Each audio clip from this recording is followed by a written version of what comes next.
This is Amy Wan with Security Token Academy. I'm here again with Marc Boiron, and we're here to talk about some updates in SEC and security token regulatory items, right? Thanks for having me. I'm looking forward to it. All right, so the first thing let's talk about is news about offshore developments. Can you elaborate on that? Sure. So one of the things that everybody's going to remember is that offshore offerings were like the hot thing, especially once the SEC started cracking on things. The thought was, let's just sell our securities offshore and then we're going to be free. And while there's tons of issues under Reg S and that kind of stuff, one of the key questions that people didn't talk about a lot was, does the SEC even have jurisdiction to go after those? And that always was two questions. One is, from a legal perspective, do they have jurisdiction? The other one's, practically speaking, can they go do it? I think practically speaking, they've already proven that they can with one broker when they seized the domain name with the FBI. So then the question is, from a legal perspective, could they? And the background to that actually goes back a few years. The question was always, there was legislation in the Dodd-Frank Act that actually addressed the fact that the SEC had very, very broad rights to actually go after anyone making a securities offering offshore. The Dodd-Frank Act essentially addressed that, but it was done at the same time as a Supreme Court offering, literally a month apart.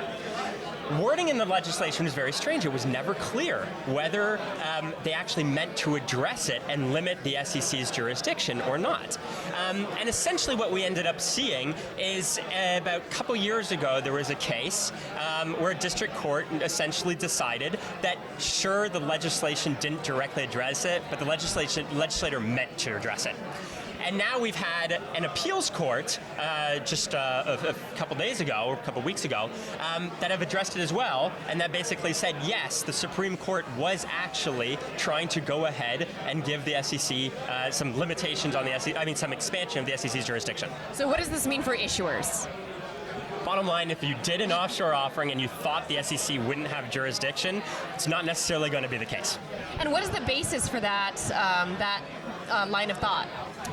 Really, it's a question of, if this issuer didn't really have anything to do with the US, or its effect of what it did in the US wasn't really substantial in any way, then why should the SEC have jurisdiction?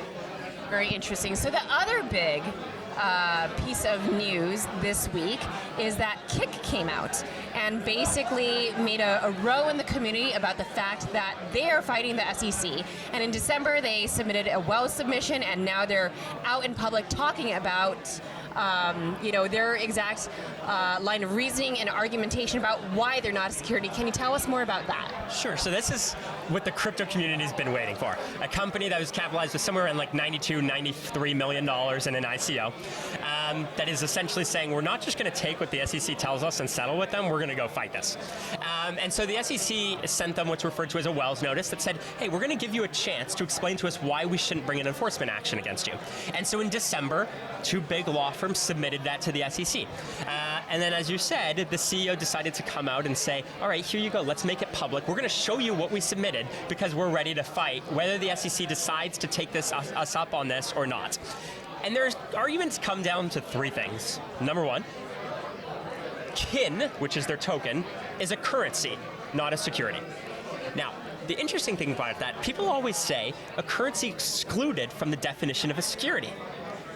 Well, that exclusion is actually in the Securities Exchange Act, not in the Securities Act of 1933.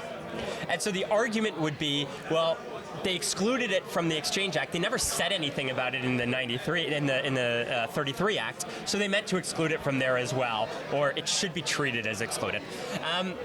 Bottom line, if you look at through kind of federal law, how currency is defined, it's usually limited to kind of fiat currencies backed by some kind of government. It's not some currency that two people decide to invent and call a currency. I don't think that argument is like it's shot down easily, but I'm not sure it's going to necessarily go very far. Then the next one is the argument that you would have expected. This was not an investment contract whatsoever. And the argument is KIK, which is essentially a messenger app, had a kind of pretty robust community that had a point system before they ever even did an ICO.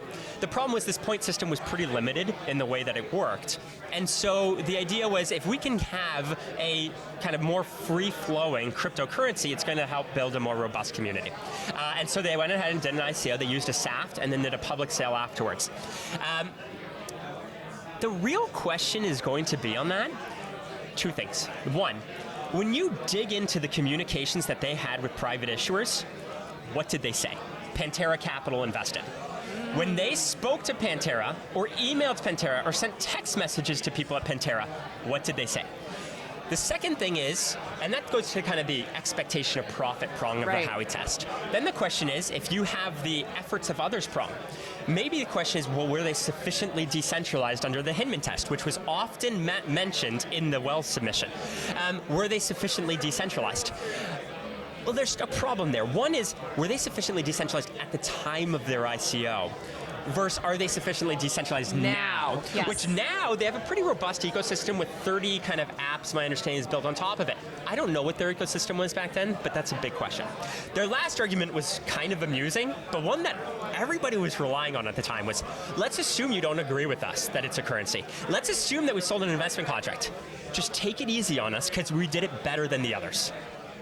That was literally. Is that really it? That was literally the argument. And how do you think the SEC is going to react to that one? You know, it's what they've done so far. Not necessarily that thought. I mean, they took it easy on Paragon. They took it easy on Aerofox. For something like KIK, I think they would have taken it on it easy. Now that they've gone and publicly said, we will defy you, I don't think it's going to be that easy. Now, the question is whether it would be wise for the SEC to actually take this up. So what's going to happen is the SEC commissioners are going to vote on whether they actually bring an enforcement action. That could be an administrative proceeding or a court filing. You know, look, realistically, this will be a close call. A court filing's a little risky for them, right? They lose that, it doesn't look so good. So if they're going to do something, it's probably going to be some kind of administrative proceeding, which still might not look good if they lose, but it's going to be quieter at least. Very interesting. Well, thank you so much for giving us the updates on the state of SEC and token law today. Always glad to do it. All right, this is Amy Wan with Security Token Academy.